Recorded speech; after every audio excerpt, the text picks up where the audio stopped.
Hello बच्चों, welcome back to my channel. कैसे हैं आप सब लोग। बिहार में जो लेखपाल की वैकेंसी आई है उसकी प्रिपरेशन में आप लोग को करा रही थी, तो क्लासेस भी चल रही थी, साथ साथ प्रैक्टिस सेट भी आप लोग के आ रहे थे। तो आज के वीडियो में बहुत ही मोस्ट इंपॉर्टेंट टॉपिक है जो टैक्सेशन का, वो हम पढ़ेंगे।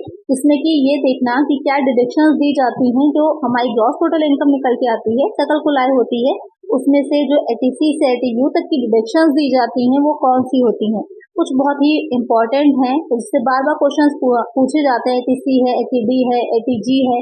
एक नजर हम सारी देख लेंगे जो भी दी जाती है, उसके बाद उससे रिलेटेड एमसीक्यूज भी सॉल्व कर लेंगे। तो आज की वीडियो बहुत इंपॉर्टेंट होने वाली है, लास्ट तक देखते रहिएगा। तो आई वीडियो को शुरू करते हैं। वीडियो शुरू करने से पहले बहुत से बच्चे देखते हैं लेकिन चैनल को सब्सक्राइब नहीं किया है, तो सब्सक्राइब कर लीजिए, फ्री है। और क्लासेस भी आपकी पूरी तरह फ्री है और प्रैक्टिस सेट भी जो आएंगे वो भी फ्री है।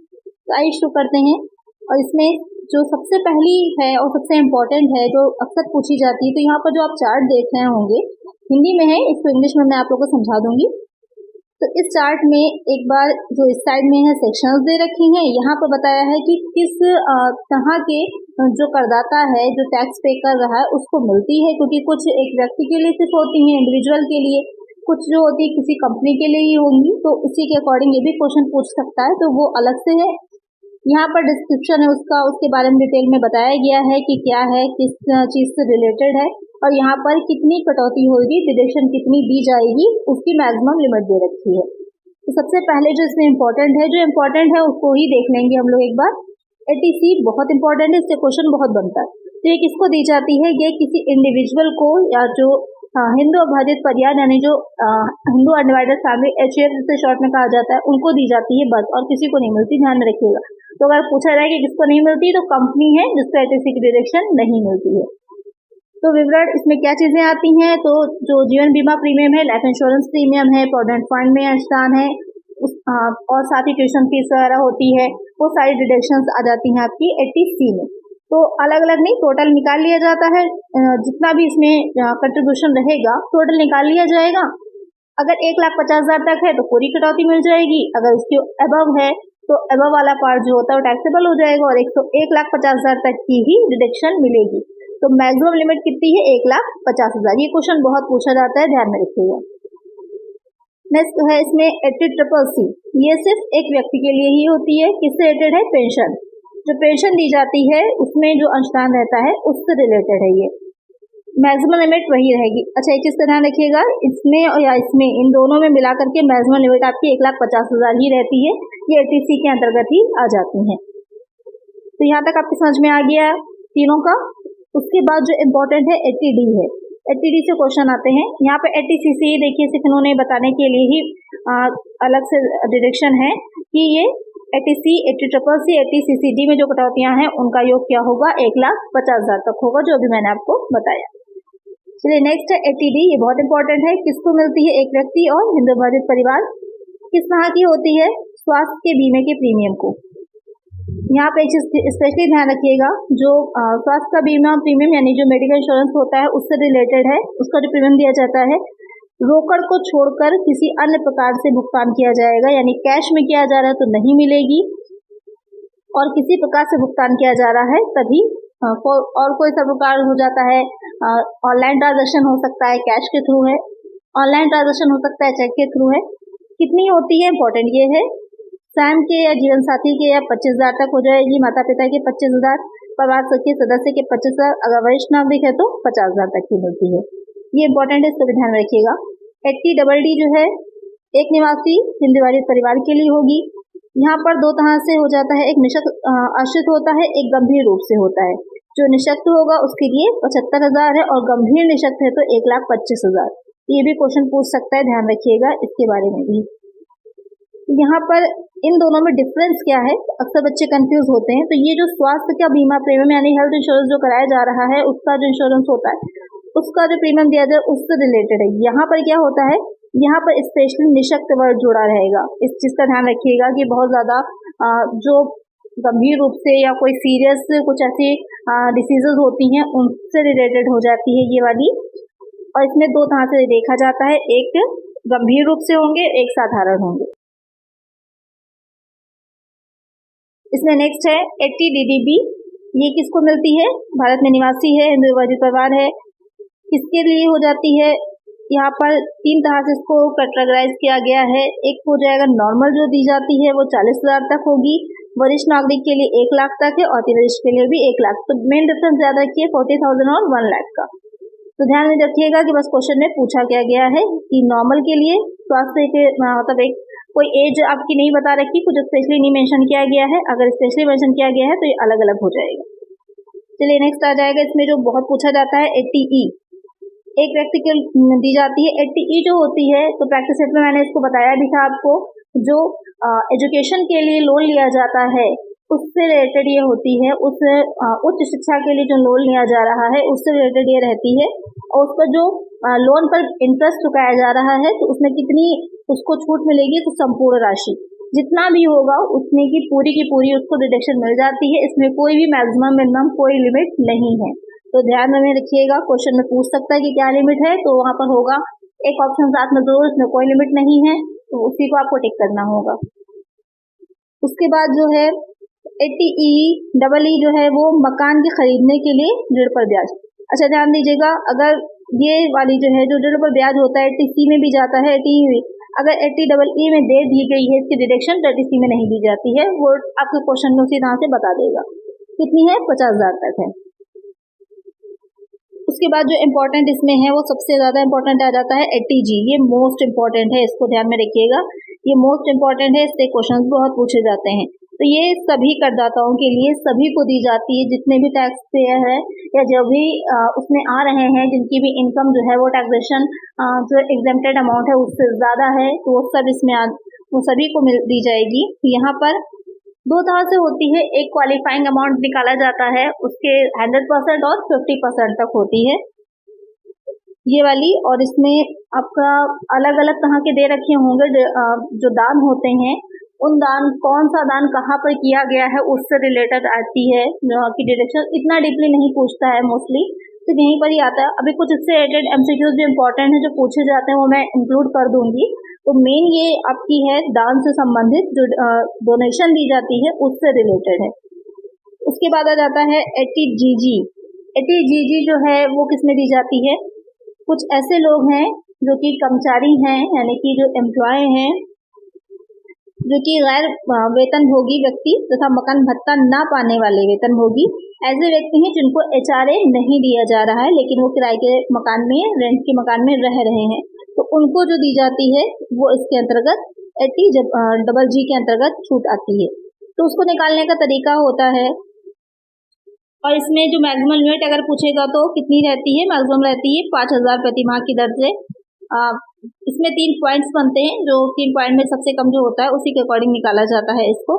तो ये हो जाएगी किससे रिलेटेड, जो एचआरए होता है, हाउस रेंट अलाउंस मिलता है, उससे रिलेटेड हो जाती है।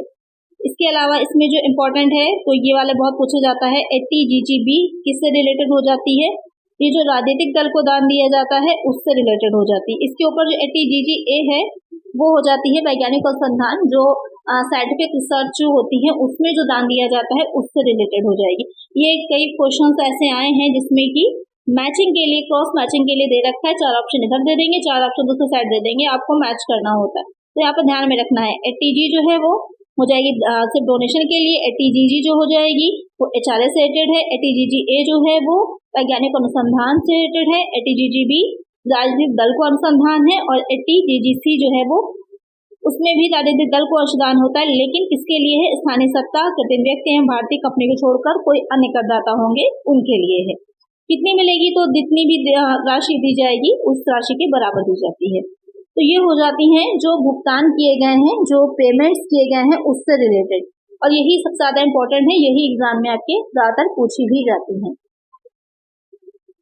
इसके अलावा जो इनकम होती है उस पर जो दी जाती है कटौती, उसमें कुछ जो इम्पोर्टेंट है उसको देख लेते हैं कि वो आपसे चार्ट तो है, पूरा देखना चाहें तो आप देख सकते हैं, लेकिन जो एग्जाम में पूछी जाती है अगर हम बात उसकी करें तो यहाँ पर एटीपी बहुत पूछी जाती है, जो कि सहकारी समितियों को के लिए होती है, कि जो सहकारी समितियां होती हैं, कोऑपरेटिव सोसाइटीज जिसे कहा जाता है, उनकी जो इनकम होती है उससे रिलेटेड होती है।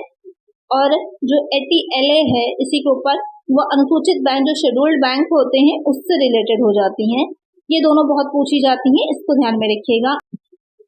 इसके अलावा जो पूछी जाती है वो रॉयल्टी से रिलेटेड है। 80QQB ये वाली डिडक्शन भी पूछी जाती है। किसे दी जाती है? एक निवासी व्यक्ति लेखक को पुस्तकों की रॉयल्टी पर, जो बुक्स होती हैं उनकी जो रॉयल्टी होती है कितने तक? 3 लाख तक दी जाती है। मैक्सिमम अमाउंट कितना है?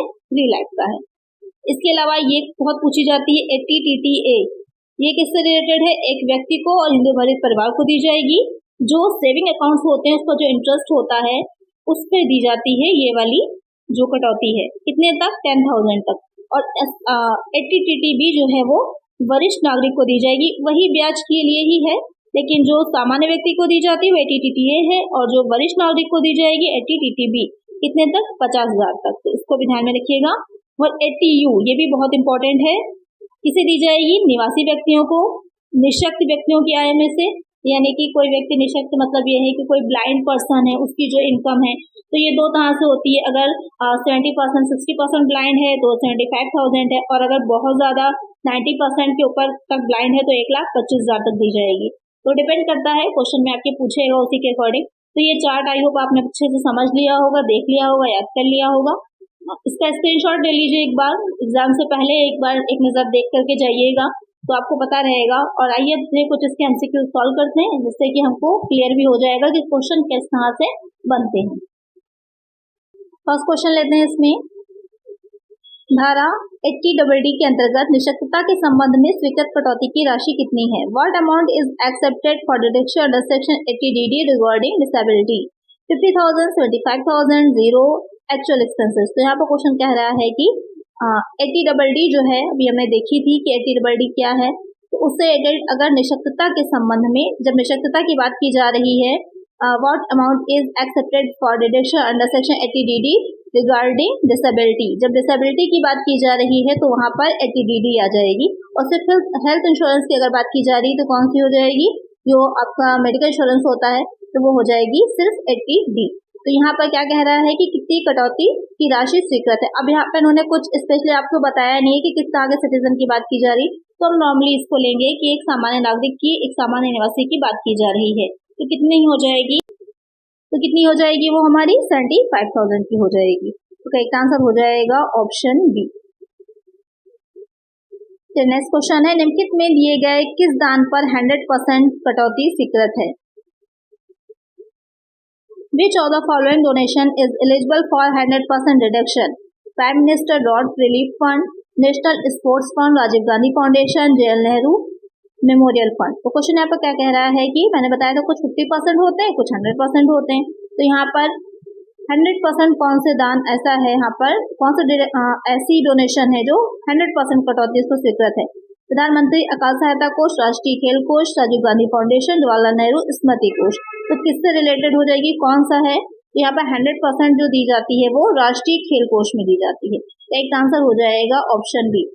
इसका थोड़ा सा शॉर्टकट अगर मैं आप लोग को बताऊं तो यहाँ पर एक चीज का ध्यान रखिएगा, अगर कहीं पर भी नेशनल राष्ट्रीय लगा हुआ है तो वो ज्यादातर 100% में जाते हैं, और जहाँ पर राष्ट्रीय नहीं लगा होगा वो आपके किस में जाते हैं? वो 50% में जाते हैं। तो ये ट्रिक है, ध्यान में रखिएगा। इस तरह से क्वेश्चन का आंसर आप आसानी से निकाल सकते हैं। चलिए नेक्स्ट क्वेश्चन लेते हैं। धारा 80C की कटौती लागू होती है। Section 80C applies on individual and Hindu undivided family, for cooperative societies, company.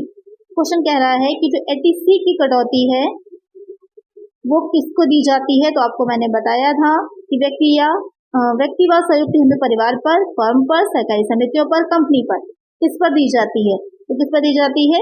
जो व्यक्ति होता है individual and Hindu undivided family, जो HUF शॉर्ट में लिखते हैं, उनको ही दी जाती है, बाकी इन तीनों को नहीं दी जाएगी। तो एक आंसर हो जाएगा ऑप्शन। नेक्स्ट क्वेश्चन है, आयकर की किस धारा के अंतर्गत प्रधानमंत्री को राष्ट्रीय सहायता कोष में दिया गया दान 100% सकल कुल आय में से घटता है?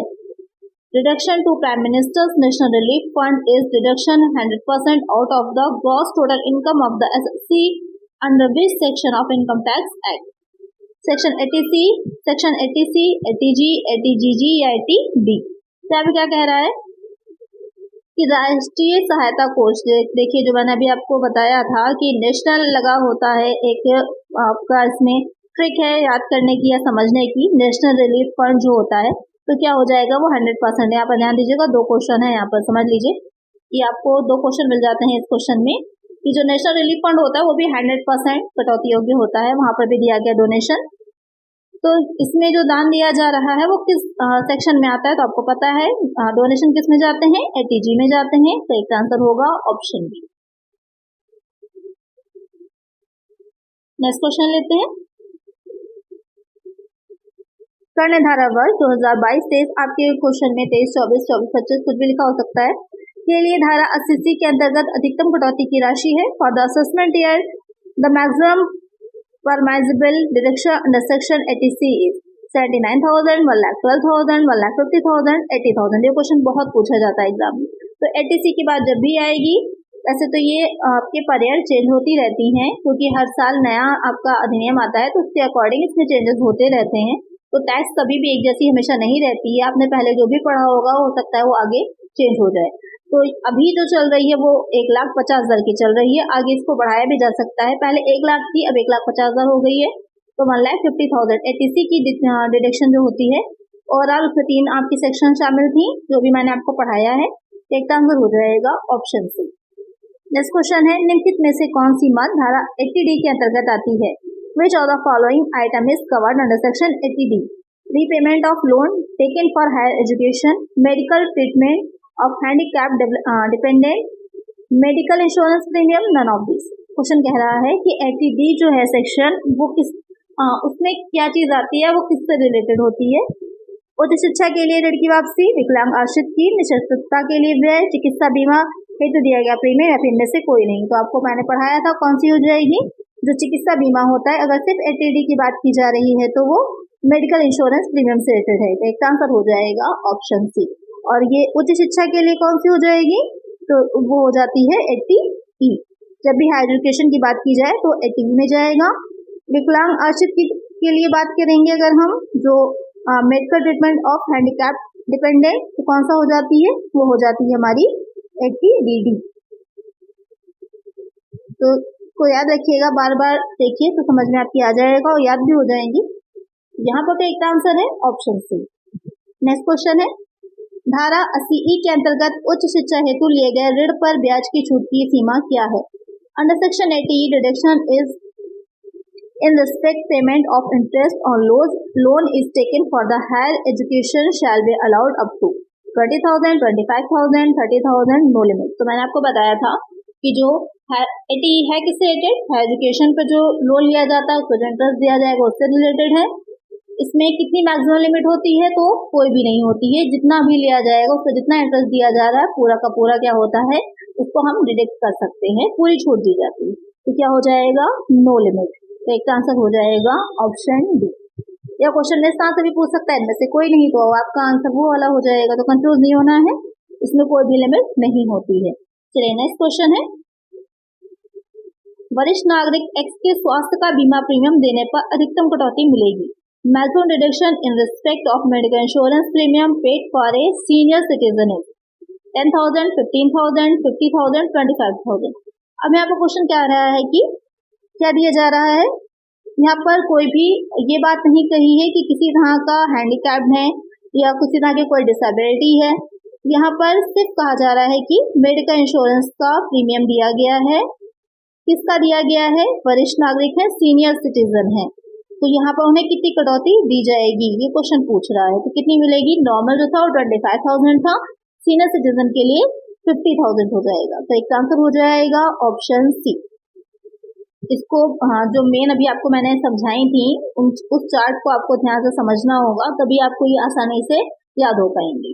चलिए नेक्स्ट इसमें लेते हैं, राम ने अपने स्वास्थ्य का बीमा प्रीमियम 10,000 रोकड़ में दिया, उसे धारा 80D के अंतर्गत कितनी कटौती मिलेगी?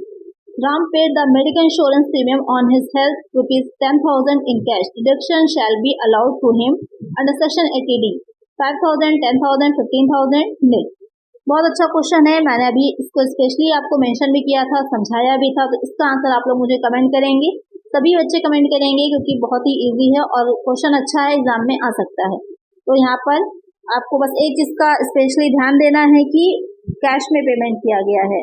यहाँ पर जो प्रीमियम दिया गया है, इंश्योरेंस दिया गया है, वो कैसे दिया गया है, कैश में दिया गया है। तो यहाँ पर कितनी उसको कटौती दी जाएगी, इसका आंसर आप लोग मुझे कमेंट करिए।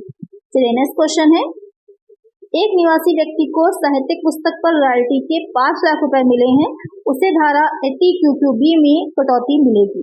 A resident individual received 5 lakh as royalty on a literary book, he will get deduction under section 80QQB।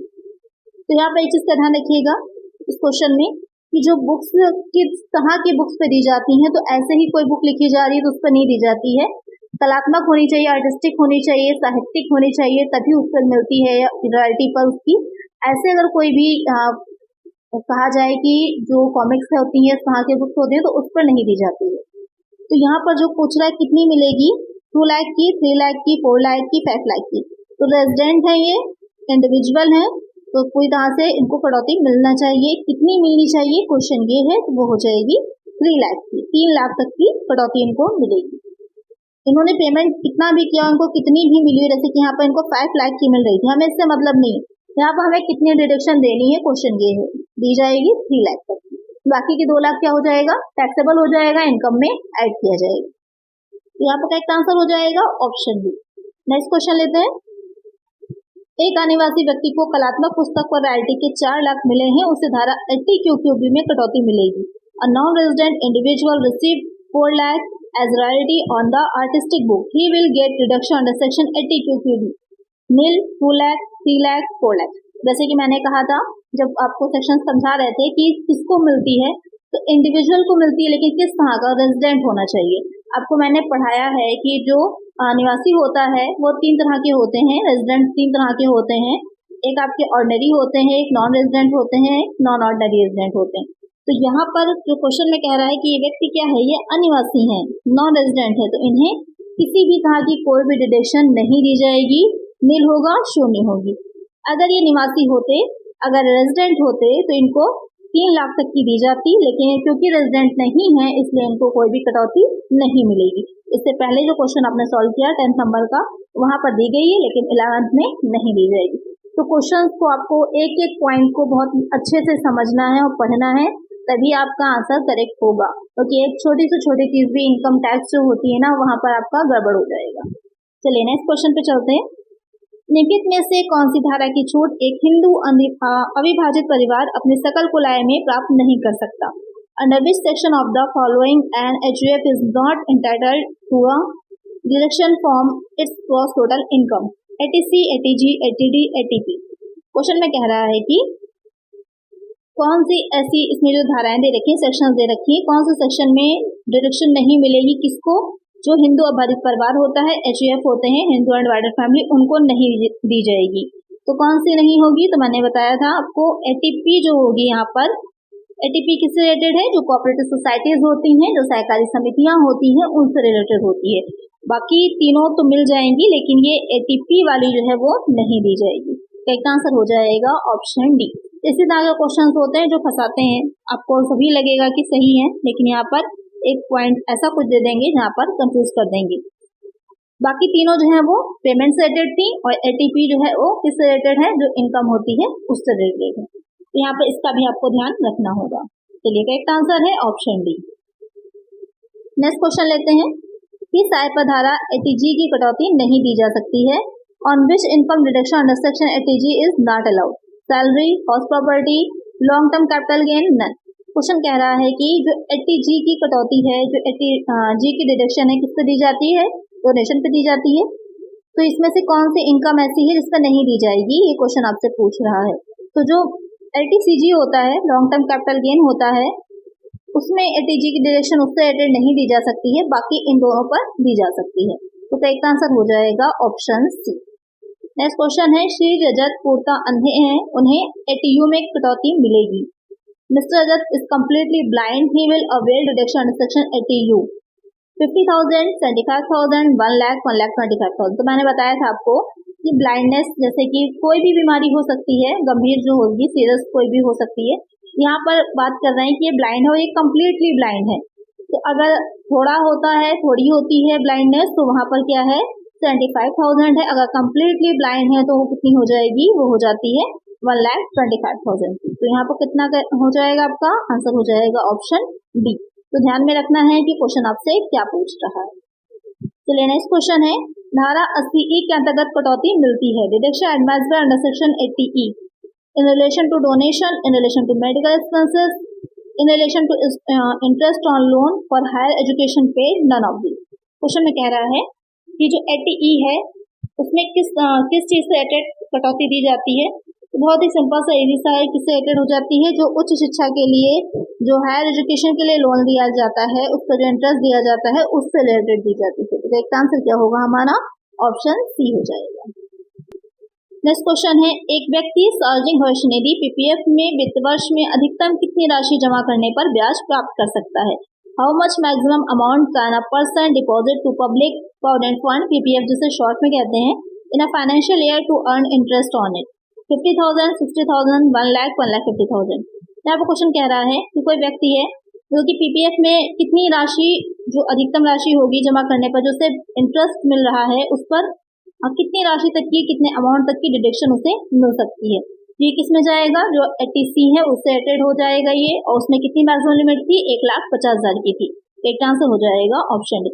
अब यहाँ पर थोड़ा सा घुमा के दे दिया, डायरेक्ट पूछने के बजाय उन्होंने इस तरह से क्वेश्चन में दे दिया है, तो इसको भी ध्यान रखिएगा। जैसे यूटीआई में अंशदान पूछ लिया अगर, या फिर जो यूनिट ट्रस्ट ऑफ इंडिया होता है, एनएससी जो होती है, राष्ट्रीय बचत पत्र जो होते हैं, उसमें अगर कह दे कि कितने तक मिलेगी तो सबके लिए क्या है 1,50,000 ही रहेगी। तो 80C में सेक्शन में जितनी भी चीजें आ रही हैं उनके लिए मैक्सिमम लिमिट आपकी 1,50,000 ही रहेगी। तो नेक्स्ट क्वेश्चन है, धारा 80C की कटौती निम्नलिखित को उपलब्ध नहीं है। Deduction under section 80C is not available to individual, Hindu divided family, company, all of this. यहाँ पर क्वेश्चन कह रहा है कि जो 80C की डिडक्शन है वो किसको नहीं दी जाती है। बहुत अच्छा क्वेश्चन है, किसको नहीं दी जाती है 80C की डिडक्शन। आपको बताया था मैंने, जो कंपनी होती है उसको नहीं दी जाती, इंडिविजुअल को भी मिलती है और हिंदू डिवाइडेड फैमिली को भी मिलती है। तो एक आंसर हो जाएगा ऑप्शन सी हो जाएगा। नेक्स्ट क्वेश्चन है, धारा 80G की कटौती किसके संबंध में दी जाती है। Deduction under section 80G is allowed in connection with, जो चैरिटी होती है, कंपनी के कंप्यूटर सॉफ्टवेयर है, रॉयल्टी है, डोनेशन है, किससे रिलेटेड हो जाती है। जो 80G है आपको पता है डोनेशन से रिलेटेड है, दान से रिलेटेड है। एक आंसर हो जाएगा ऑप्शन डी। तो आज की वीडियो में हमने पढ़ा कि कितनी तरह के डिडक्शंस होती है, कौन सी पेमेंट से रिलेटेड है और कौन सी इनकम से रिलेटेड है, और जो इम्पोर्टेंट थी उनकी मैक्सिमम लिमिट क्या है, किस तरह के वो जो रेजिडेंट है उसको दी जाती हैं। बहुत ही इम्पोर्टेंट है, इसको 2-3 बार अच्छे से समझिएगा। और जो मैंने इसमें आगे आपको चार्ट दिया था उसका स्क्रीनशॉट ले लीजिए, तो वहां पर आपको आसान रहेगा। और जो इसमें मोस्ट इम्पोर्टेंट बताई है मैंने उनको नोट डाउन कर लीजिएगा, उसी में से आपका आ जाएगा। और हो सकता है मैचिंग के लिए दे दे, जैसे 80G किससे रिलेटेड है, 80E किससे रिलेटेड है, इस तरह से मैचिंग के लिए भी दे सकता है। तो एक क्वेश्चन 2 क्वेश्चन इससे आपके जरूर आएंगे, बहुत ही इंपॉर्टेंट है। तो आज की वीडियो में इतना ही। आई होप वीडियो अच्छी लगी होगी, क्वेश्चंस अच्छे लगे होंगे, आपको अच्छे समझ में आ गया होगा कि क्या कटौतियां दी जाती हैं। नेक्स्ट वीडियो जिसमें रहेगी उसमें पढ़ेंगे टैक्स असेसमेंट से रिलेटेड कि किस तरह से टैक्स लगाया जाता है, क्या आईटीआर होते हैं, वो सारी चीजें हम उसमें पढ़ेंगे। तो आज की वीडियो में इतना ही। आई होप वीडियो अच्छी लगी होगी, अगर अच्छी लगी है तो लाइक जरूर कर दीजिएगा, चैनल अपना सब्सक्राइब कर लीजिएगा और फ्रेंड्स आप वीडियो को शेयर कर दीजिएगा। मिलते हैं नेक्स्ट वीडियो में। Thank you.